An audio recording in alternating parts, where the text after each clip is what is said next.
Jesus viveu num tempo em que se fumava muita maconha. O pessoal não sabe disso, mas a maconha vem sendo usada há 6, 7 mil anos. Não houve cultura na Terra que não tenha usado alucinógenos semelhantes a cannabis. Ou a própria cannabis, ou cogumelos, ou raízes, as mais diversas. Você vê, por exemplo, o ayahuasca. Uhum. Como é que o cara adivinhou que se somassem aquelas duas, aquele cipó com aquela outra planta ia dar aquele barato? Se elas não crescem uma do lado da outra, não vêm junto, não sei o que, estão separadas numa floresta. Parece quase uma revelação, né? Do xamanismo. Tu vai botar a culpa em Deus, cara, da não, chapação dos humanos? Por quê? Porque no próprio altar do templo de Jerusalém, no Velho Testamento, a cannabis estava presente. Você lê lá no Velho Testamento, os elementos para fazerem o incenso do templo do Senhor, templo de Salomão, eram, entre outras coisas, o cânhamo, que é uma maneira antiga de falar da cannabis. O cânhamo é cannabis. Se você reorganizar as letras da maconha. Dá. Né? Então era o cânhamo, a acácia, a mirra, que botavam para fazer aquele cheiro que o sacerdote exalava.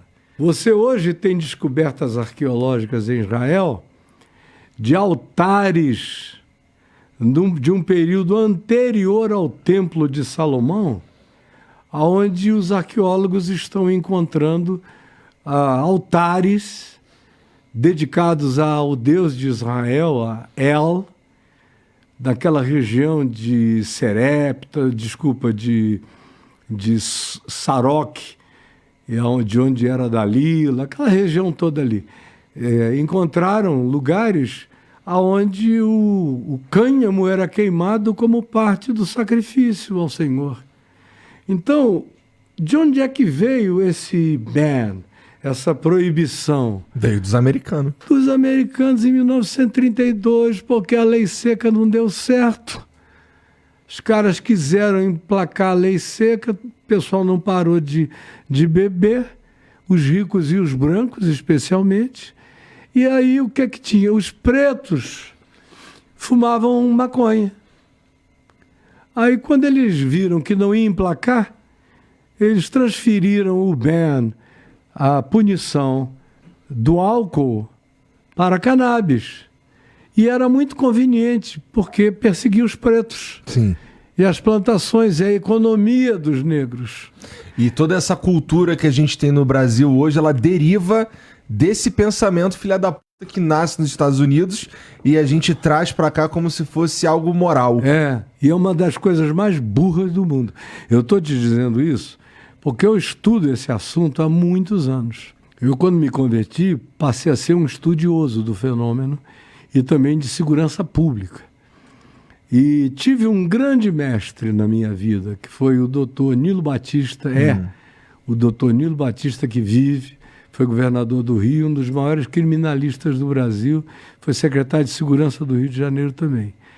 E o Nilo e o meu primo Arthur Lavigne me mostraram de maneira inequívoca como justamente a proibição era o elemento aumentativo, exacerbador, mas milhares de vezes piorador do processo do que a descriminalização.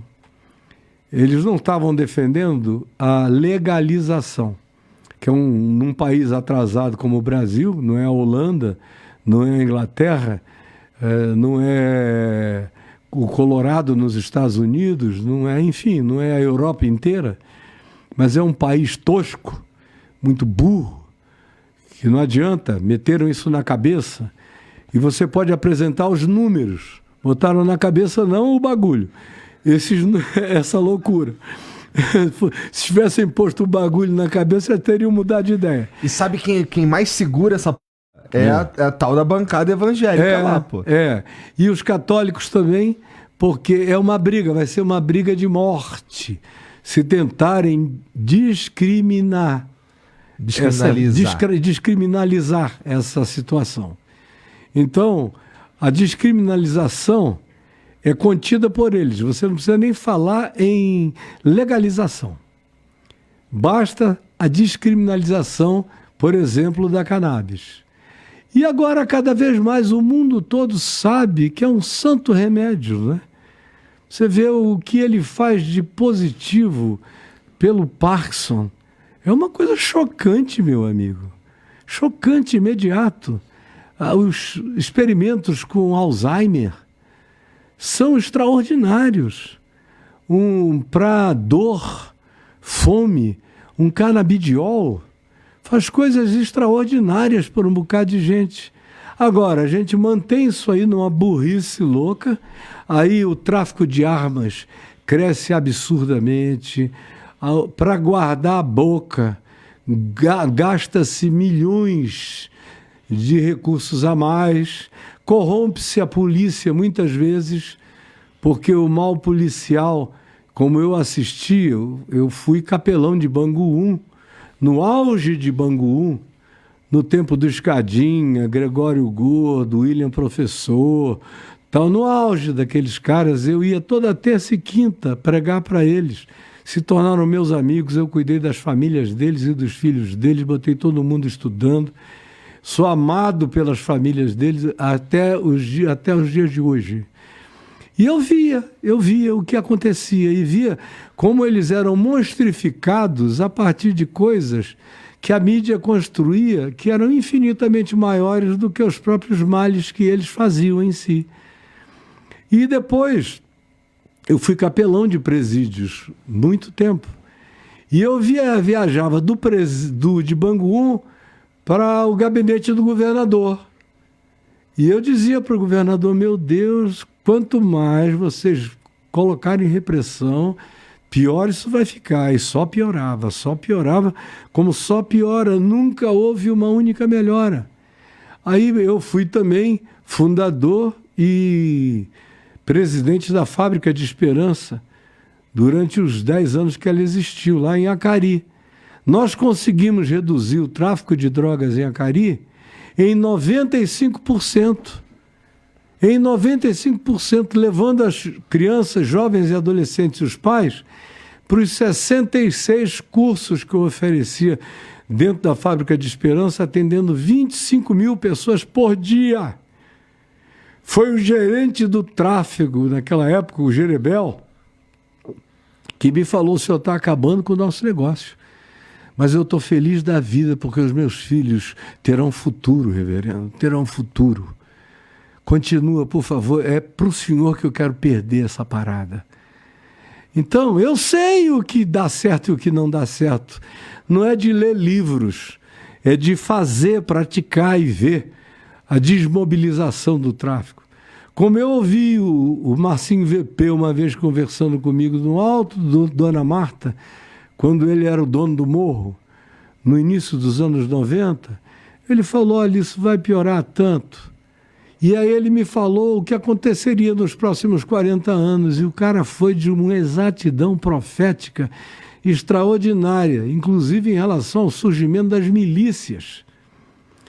Ele falou, os Quando caras... ele falou isso? 90? Em 90. 91, 92. Ele e o André Fernandes, sentado num alto de uma pedra no Morro Dona Marta, 00:30, 1h. Eu tinha ido pregar lá, acabou, ele disse que queria falar comigo, ele gostava muito de mim. E eu sentei com ele, ele me falou, é uma pena, porque isso aqui podia acabar se eles fossem inteligentes, mas eles não são, então estou alimentando esse monstro aqui. Eu não vou parar porque ninguém vai parar e eu não tenho do que viver mesmo, mas eu sei como é que pararia. Agora, eles vão acrescentar a milícia, porque o mal policial chega aqui para achacar a gente. Lá no Rio eles chamavam naquele tempo de mineira, para fazer a mineira. Aí tem traficante que paga uma mineira de $10 mil por dia para continuar na rua. Então o cara paga para ele e para as esposas não serem presas.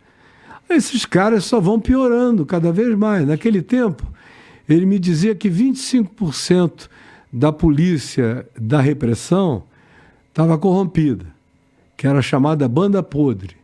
Depois disso, eu só vi esse número aumentar cada vez mais. Eu tenho um amigo que até hoje é um grande especialista em segurança pública, que de vez em quando me reatualiza com os números e só piora, dentro da polícia. Quando começaram as milícias, eu falei, ai Jesus, agora ninguém segura mais esse negócio. No Rio, 2/3 das áreas conflagradas já estão sob o comando das milícias. A milícia tem uma articulação capaz de eleger vereador, deputado estadual, presidente da Assembleia, deputado federal, até senador. Daqui a pouco eles vão eleger governador e vão elegendo. Sabe lá o que mais eles já não elegeram. É. Né? E a gente está aqui com pudor de falar.